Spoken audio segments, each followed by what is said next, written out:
Hey everyone, welcome to Ask Me Monday, number 46. I am Vickie Howell. So this week we are sponsored by Barocco Yarns, and I'm super happy to be working with them. You probably saw that maybe, time is fading. Maybe a week or two ago, I was at the Pinners Conference, and they were kind enough to donate loads of yarn for me to teach arm knitting and arm crochet, but we thought we would do something else together. Again, talking about the big knits trend that's really on. Really you're seeing everywhere right now. You're seeing it on runways and in ready-to-wear places and just your regular stores and catalogs. And although it's not a trend that everybody will love or live in the right, sort of climate. Like me, I live in Texas. I will never be able to wear some of these things that I love if I stay here. Luckily, I'm going to Minnesota in November for Vogue Knitting Live, so I will be bringing them. But, or maybe you just feel like, I don't know, I just don't think I can pull it off. You can still get involved with using, big chunky yarn and needles by making home decor pieces and stuff, because it's super fun. You see, this piece magically come to, develop before your eyes almost instantaneously. And although there is absolute, value in working for a long period of time to see an end result, sometimes we just need a little quick yay moment. And for me, Big Knits is that. So hello everyone, I see we've got Peggy from Carson, Sandra from Atlanta, Tommy from North Carolina, we've got New York, Pittsburgh. I love seeing where everybody's coming from. Like I said, I'm in Austin, Texas. It is raining here today, which means it is not 100 degrees, so that's awesome.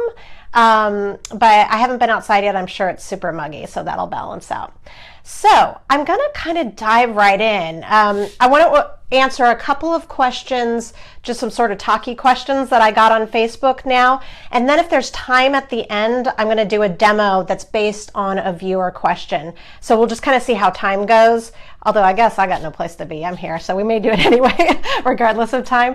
But I have a couple of planned demos that I want to get to right away. So we are going to be working with Macrame yarn by Barocco, and this is a super chunky yarn that you're probably seeing a lot of right now. Again, big knits are really in right now. You probably saw that the Craft Yarn Council is doing this whole super scarf initiative.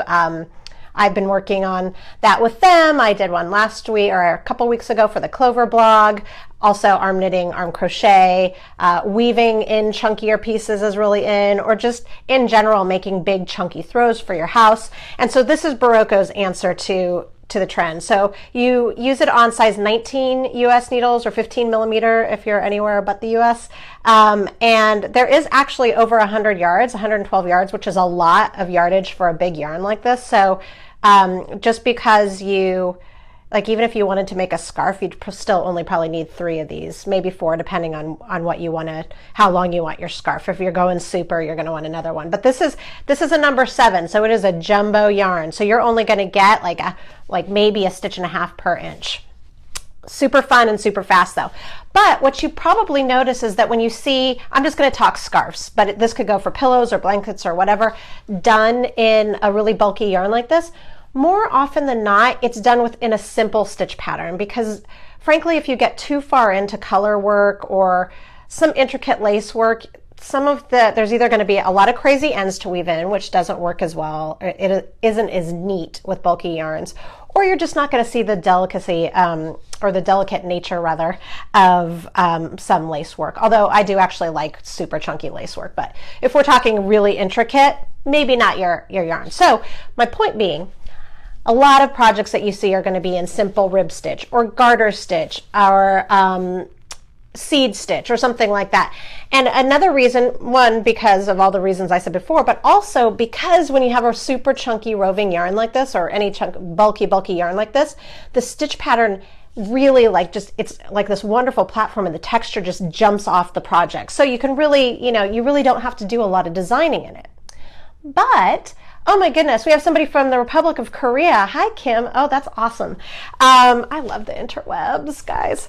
So going back to my point. So my point is that you know, you make these sort of simple scarves or pillows or throws, but maybe you want to add a little like zhuzhing to it. Like maybe you want to add a little razzle dazzle or a little bit of interest to it after the fact, just to kind of kick it up a notch so it becomes more than just a plain rib or plain garter stitch scarf. Not that there's anything wrong with this. So I'm going to be focusing on that today, and I'm going to show you a couple different ways that you can add embellishments. They're both kind of fringes to any project, either a scarf, a pillow, if you wanted on the outside, a blanket, a wrap, anything that's sort of like square or rectangular, actually circular, anything that has an edging you could add them to, just to give that next dimension, just to kind of kick it up a notch, your project. So I'm going to be showing you one that's macrame and then another one that's knitted. I will say that any of these can be applied to woven, crochet, or knitted projects. So the macrame one, you don't need to have to know how to knit or crochet. The knitted one, as it infers, you'll have to know how to knit, but a little something for everyone there. So what I'm going to do is I'm going to start, and I'm going to do my usual like flip over. I apologize, I have a cold, so if you're hearing a lot of that's what it is. So if you get some sniffles, I apologize in advance. So I'm going to do the usual thing where I flipped my camera around and we're going to jump right in. I'm going to start with the macrame version. Let me just pull up what the sample looks like so you can see. We're going to be learning how to do this macrame fringe. And you could make this as, yes, Melissa. Melissa's saying so 70s. They're back, ladies and gentlemen. Gentlemen? Is there a gentleman? They're back. I like macrame as just an addition, an added level. You know, even in a garment, it can be really beautiful if you have just a small little bit here and there. And I think it looks really beautiful as fringe. This is a knit piece. This is moss stitch. It's just 12 stitches cast on size 19s or 15 millimeters. And I can actually write these notes in the show notes if you want, because you could make a scarf from it. I just made a swatch, but if you just kept knitting your little heart out, you can make a scarf out of it. But then I added fringe to it, and I could have left it at fringe, but it's really a nice kind of eye-catching, and again, you know, just as we were just saying, nod to the 70s, adding the macrame. And this is just simple square knot, but what we've done, or what I've done, is alternate where the knots are. So I'm going to flip around and show you how to do that. As soon as I show you, I might as well show you what the other one is that I'm going to show you after. The next one are these crazy loop-de-loops. Now this is if you're into more wackadoo, but I actually think it's pretty whimsical and fun. This is I-cord that I'm knitting while applying it at the same time to the edge of this piece. And this piece is just welts, which is just garter stitch alternated with stockinette stitches. Again, just cast on 12 stitches and then knit your little heart away, and that'll give you the perfect width scarf in this yarn, in the Barocco macro yarn. All right, so now you see the main things that we're going to be doing. I'm going to do the little flip around and get us started. Let's see how it goes today. You know, it's always a wild dream. Although my studio is actually clean today, so it won't be as bad if you see it. All right, I'm flipping around. All right. Oh, funny. The other thing is you'll notice that I have this little faux brick background this time. My usual white background, true story, has hair dye all over it. Why, you ask? Why would a natural redhead have hair dye all over something? I'm just kidding. So I have this new dye that my stylist has been using, and for whatever reason, whenever I get sweaty, and you get super sweaty under studio lights, I start sweating orange. It is so, well, A, embarrassing, but B, messy. So my usual white board has like all these splatters from the last Ask Me Monday. I don't know why this is like true confessions of a knitter, because I was able to hide it from you guys while I was demoing last time, but now I had to come clean. So that'll say something to you about my level of honesty in life. Okay, so this is the end that it's already been applied to. So what I did is I applied 5 bunches of yarn, and then I alternated how we're going to be working them. And so I'll show you what that means. Let me flip over to the opposite side. All right, so what I did is I cut, and I apologize for those that are not in the States that I'm using inches, because I forgot to translate this before I came on. But I cut 36-inch pieces 2 for each tassel of yarn. Oops. Now you want to make sure that you use only 2 strands, because for this knot you need 4 strands, and when you fold over the 2 pieces, that makes 4, right? I feel like I need to get farther away so you guys can see this. You know what? I'm going to just move the camera just a bit so I can get further away. This yarn is nice and big, so I want you to be able to see it. Okay, so I've already put in, I chose 5. It wouldn't necessarily matter how many. I just wanted them evenly spaced across the end of my scarf.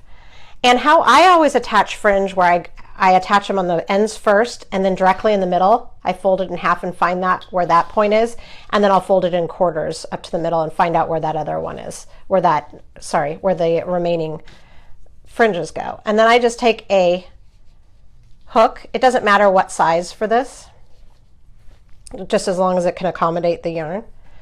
Oh, Sarah said 90, thank you, 91.4 centimeters for the lengths of the yarn for this. Thank you, I appreciate that. Someday us Americans will embrace the metric system, someday.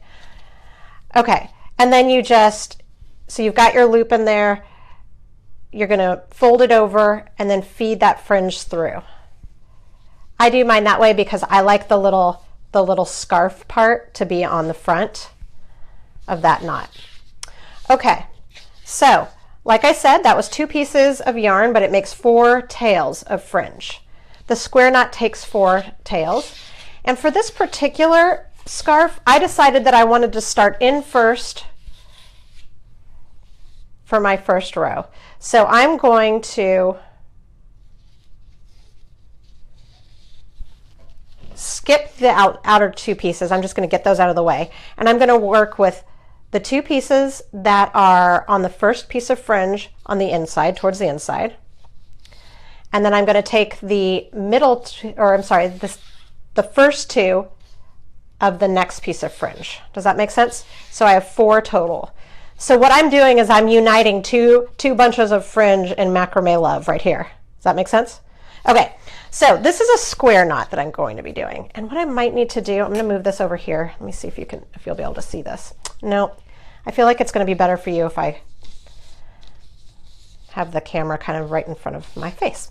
All right, so the first thing that you need to do is you need to take the strand that's on the outermost side, and you're going to bring it over all 3 pieces, kind of so it looks like a backwards 4, number 4. Then you want to take that same piece that you've just splayed across all 3 and weave it under just the last one. Okay, so now that piece that's now on top because you had just woven that piece under, move this up so you can see it better. Now you're going to take that and you're going to swing it under those center 2. And you know you've done right if you can see how there's like a little, like it looks like a tongue, like a little mouth and a tongue. It goes underneath there, so it scoops up those center. And then you're going to push it up through the loop that's created by the other one. Now this is the point where you get to choose the height of your knot. You're just going to pull it, not too tight, but taut. Now if you want to be super specific and uniform for where your knots are, you could actually put a ruler here or something straight so that all the way across they were the same.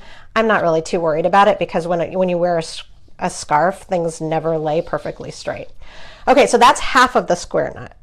So the second half, we do the exact same thing, but in reverse. So that means this time we do a proper facing number 4 over all 3 strands.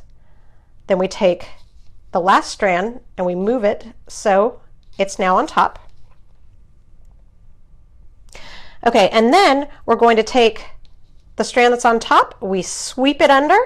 We know we've done right because there's a little tongue coming out, but we need to close that loop, and to do that we just push that under piece up, and then it looks like a little pretzel. See that? Okay, so then you're just going to pull it so it's taut, and that, my friends, is your first square knot. Okay, who wants to see it again? I'm going to show you anyway. Okay, so to go to the next one, we're ignoring these because when we come back for the second group, which I won't show you here because it's just more of the same, but I'll just tell you now, when we do the next round, what we will do is we will use these 4 strands for the next row down so that eventually everything will be tied together. And I'll go over that again just in a point and show in a second. All right, so now we're ready to move on to the next knot, which will be the next door neighbor of the last one. I'm going to pull this over here just so you can see it a little bit closer. Okay, so first backwards 4. Let me make sure that everything's straight so you guys don't get confused. Okay, backwards number 4. Last strand goes over. So another way to think of that is over 2, under 1, over 2, under 1. All right, now we take the strand that's over and we sweep it under the middle 2. We've got our little tongue so we know we've done the right thing. We're going to seal the deal by bringing it under that loop. And now this is where you can at least sort of get them the same size. You kind of pull it gently to about the same height as your last knot. Oh, it's raining in Arizona too, Johnson? Man, I don't know about you, but it's sweet relief for us here. Okay, so now we've completed the first half of our square knot. So now it's time to do our forward facing number 4. Over 2, under 1. So over the middle 2 strands, under the last strand. Then we take that last strand, we sweep it under. We know that we've done right because we see that they're hugging those center 2 strands. Come up through that loop and pull it till it's taut, and that is a square knot. And you would just do that all the way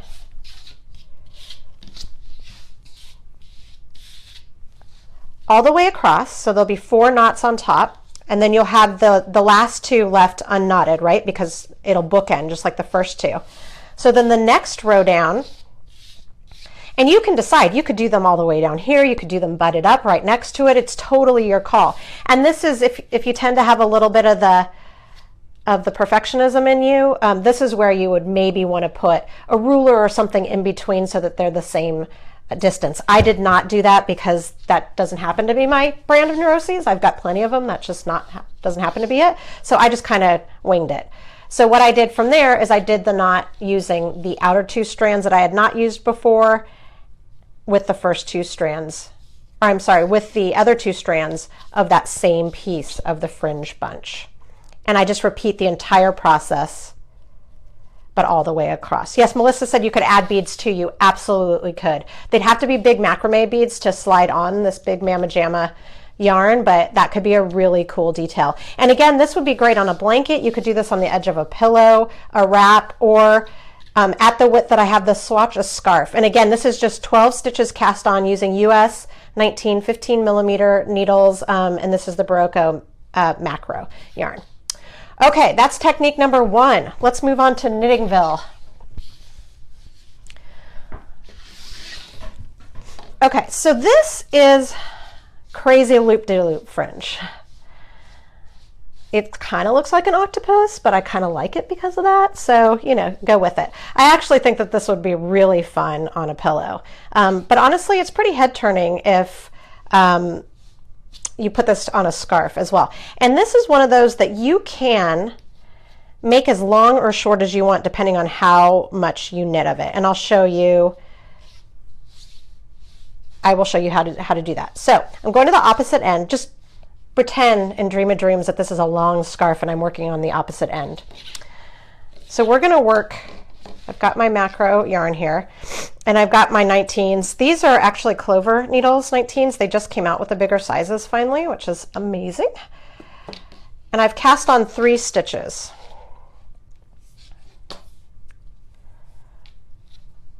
So I'm going to start, And in case you didn't catch all of this, remember these live videos are always in recorded version on my Facebook page under the playlist, Ask Me Mondays, under the videos tab. So don't worry if you're not catching this all right now. All right, so we're going to knit the first 2 of our 3 stitches. Then we're going to slip the 3rd stitch over without knitting it. And then I'm going to take this first loop. You could do this one of 2 ways. You could do it on the edging, or you could do it on the first knitted edging, or on the first row of purl bumps. I'm doing it here because I think it's going to be a lot easier for you to see. You do you. All right, but what we want is we want this loop, right? So I'm using my right hand needle to lift it up just because that's easier for me. It doesn't really matter what you do. Just get the loop over to your left hand needle, and then you're going to slide that stitch that you already slipped over to the right hand but did not work together back over there. And then you're going to knit them together. And what that did is that attached your edging right there, so you don't have to sew it on later. You will have to weave in this tail, and you'll notice there'll be a little nubbin here from those first 2 stitches that weren't attached. That will go away once you weave in ends and you kind of take this tail up and weave it in. So don't fret about that. Okay, now because we are working I-cord, that means we slide. This has to be done on double pointed needles or a circular needle. We slide the stitches over, and we're going to work in I-cord. Now right now what we need to do, somebody's asking what size needles these are. These are size US 19 15 millimeter needles. These happen to be Takumi needles by Clover. So I'm going to just continue working, and you'll just have to bear with me, talk amongst yourselves, for about 9 or 10 rows without doing anything. And I'm not doing that step of attaching it, you'll notice. And the reason why I'm not is because I'm creating, this looks crazy with all of this like cord flying around and yarn and hugeness, but it's working. What this is doing is this is creating the length of fabric that will become the loop-de-loop. So while I'm knitting, what are you guys watching while you're knitting these days? I just started this morning The Americans. I don't know how I've missed that so far. I've watched the pilot. It's 4 seasons in. I've watched the first pilot. It's got everything I love, like subterfuge, politics, spies. I'm in it already. But that's mostly because I've watched like every single other thing there is while I've got all these deadlines. Ooh, I did see this show though. I just started. It's out of, I think it's out of Australia, and it's on Amazon, called the, oh gosh, Kensington? That's not right. Kentington Incident? I'll have to look it up. Why I'm bringing it up is that there's tons of knitting. It's in Tasmania and it's cold, so there's tons of knitting in it, and I took a bunch of screenshots that I'll show later. All right, I'm just basically making conversation now so that you don't have to watch in silence me knitting. Okay, somebody said they're watching Narcos. I haven't watched that yet. I haven't watched Longmire either. I need to watch Poldark on PBS. How have I not even heard of that? I tend to like the dark, either political or crime dramas. I don't know. Every once in a while I'll watch a comedy, but I tend to eat up the other ones. Okay, let me count. Let's see where we are. 1, 2, 3, 4, 5, 6, 7. Okay, I want to do a couple more rows. And I promise I'm not going to make you guys watch the entire edging. I'm just going to show you one more time how we attach it, and then I will move along to the next thing. So this is 8.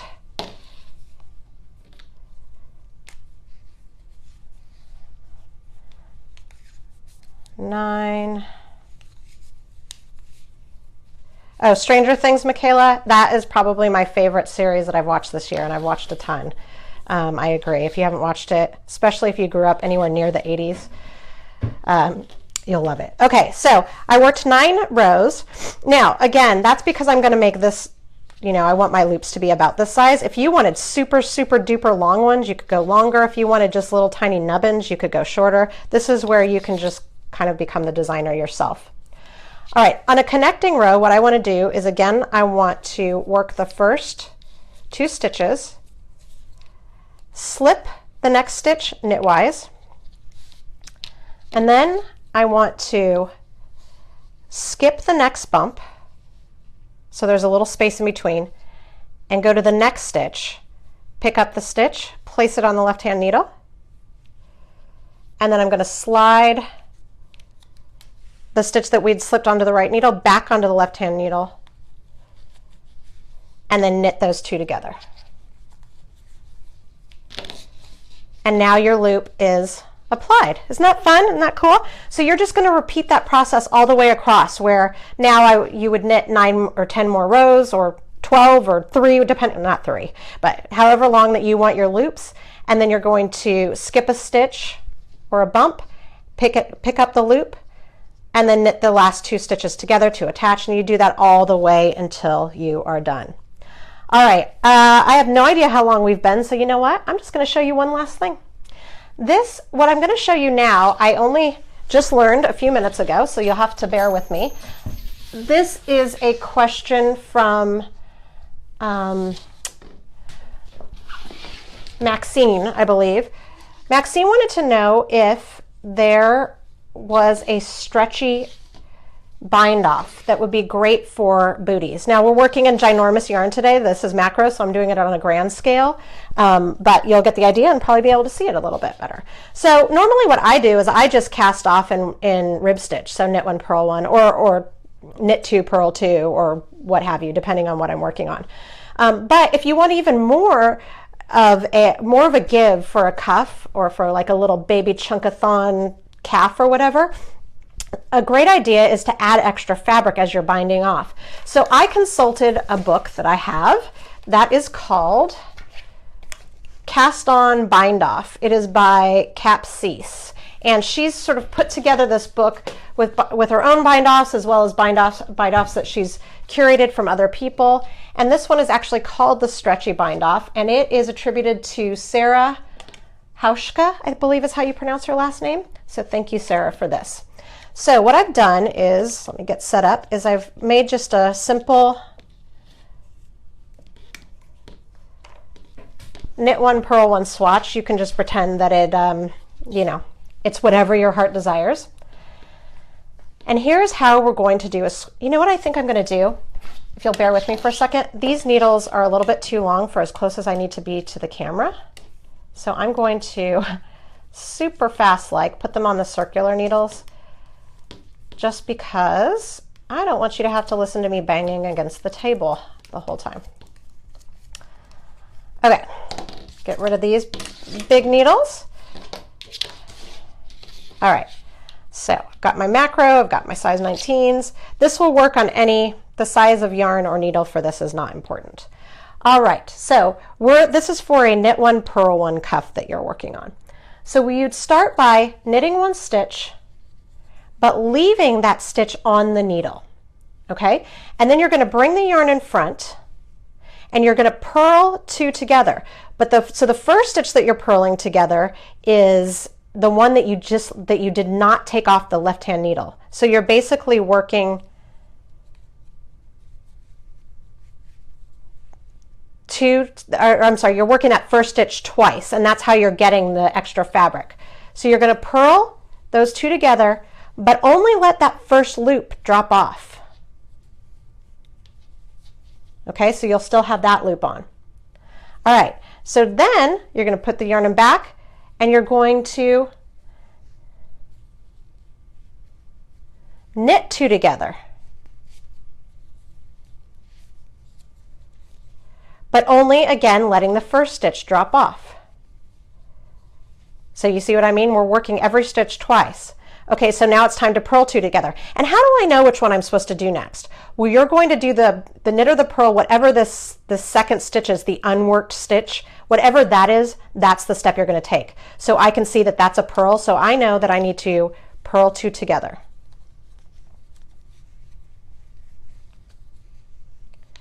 So I purled the 2 together, but again, I'm only letting that first one slide off. Now I see this as a knit, so I know I need to knit 2 together, but only letting that first one slide off. purl 2 together, letting that first one slide off, keeping the other one on, and so on and so on. And you would do that all the way until the end. And what that gives you is this really nice chained edging on top, so really clean for a cuff, but it also secretly gives you just the tiniest bit of extra fabric. Not enough that you're going to get this great arc, although it's a little bit more pronounced here because of the chunky yarn, but enough where there's that extra bit of give for if you've got like a baby head or just even just getting your hands through tighter cuffs or whatever. Okay, so thank you, Maxine, for that question. You actually gave me a reason to take out a book that I'd been meaning to go through for quite some time now.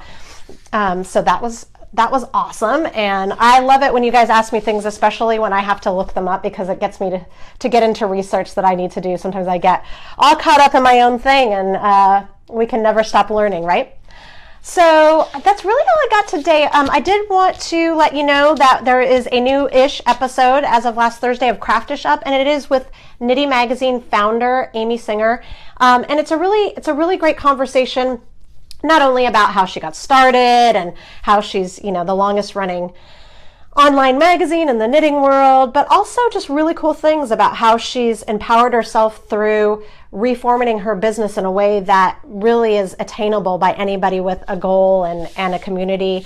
And we talk really candidly about some women's health issues, not the political kind, but the kind that happen to us women once we get into our 30s and our 40s and beyond. So it's a really candid conversation. Give it a listen. You can find it on iTunes or Stitcher or SoundCloud or through my website, VickieHowell.com.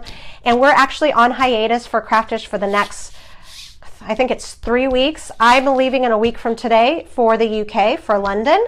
I'll be going to the Ali Pally knitting and stitching show. So if any of you are Londoners or UKers, please come by. I'll have a booth. I would love to see you. It's my first time in the UK, so I'm really excited. I will be back here though before I get on a plane. Right before I get on the plane, I will be back here for Ask Me Monday next week. Don't forget, you can always watch these on either YouTube. I get them up. If you're watching them on YouTube, please know that you're watching a recorded version, not a live version. Or you can watch them on my Facebook page, which is just facebook.com/Vickie Howell, and you can click on the videos tab, and there are 45 other of these little tidbits of conversations with my community and also tutorials to watch. So as always, I appreciate you sharing these with your friends. Word of mouth is really where most of my publicity comes from, except for I do a little boosting on my own. But I appreciate you spending your time and starting your week off with me every Monday. So until next time, have a great creative week. Take a little time to make something. Bye.